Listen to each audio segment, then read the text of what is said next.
A home is not just four walls and a roof, it holds a lifetime of cherished dreams, memories, identity, and when that very home stands on the verge of slipping away from your hands, a person crosses all limits and calls out for help. Just like that, a few days ago, we heard the call of a Marathi artist. A person whose name is spoken with respect in the world of art, poetry, and acting. With films like Natrang, Fandry, Jogwa, and Zarn, he has maintained a unique identity on both Marathi and Hindi screens, that is Kishor Kadam. His voice is poetic, his art is about life, but today he is struggling for a home of his own. His voice reached the chief minister, orders were also issued, but how long this journey will be, only time will tell. But this is not the first time that the issue of an artist's home has reached the highest level of the state, that is, up to the chief minister. This is an incident where the entire Mantralaya was awake at midnight and the chief minister himself was moving the file for an artist. Hello, I am Sandeep Kapre and you are watching Sakal.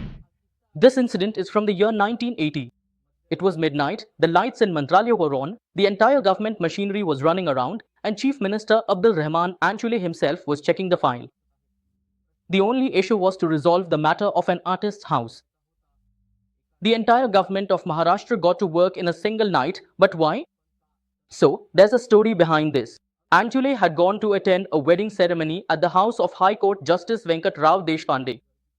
Guests in the crowd were standing up before him, greeting him, but in one corner, a person was sitting quietly.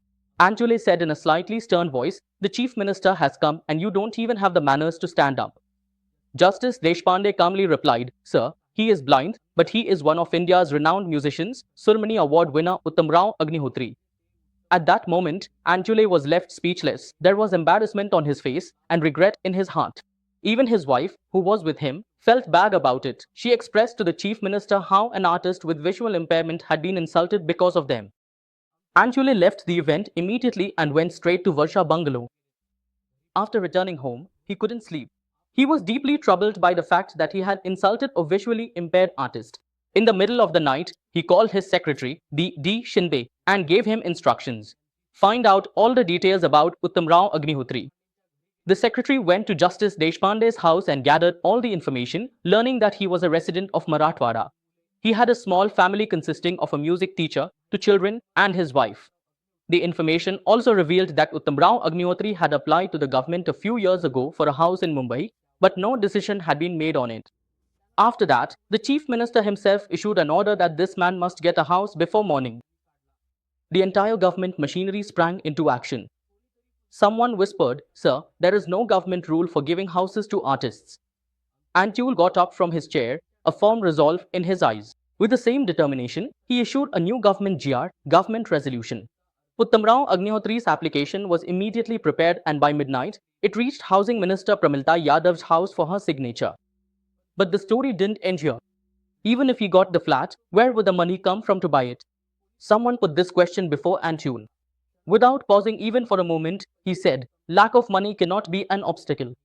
At 1 o'clock in the night, a check of 48,000 rupees was written in the name of Uttam Rao Agnihotri directly from the Chief Minister's fund. The secretary immediately got to work. The records of all Mahara schemes were checked, and finally, an empty flat was found.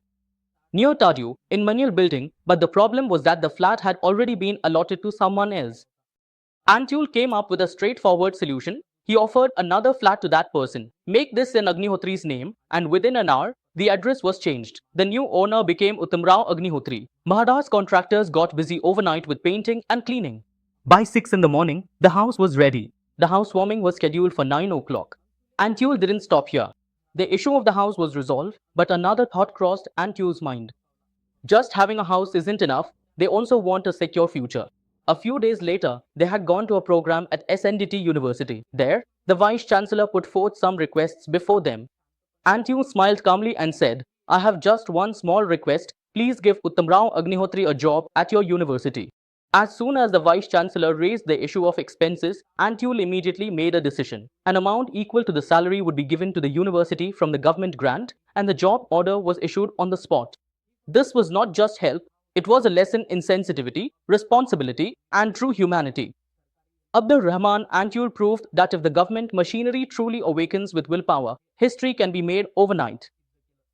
Today, once again, an artist, Kishor Kadam, is raising his voice for his home. The only question is, what was possible in 1980? Why isn't it possible in 2025? What has changed? Is it our political system or its sensitivity? What do you think? Do let us know in the comment box.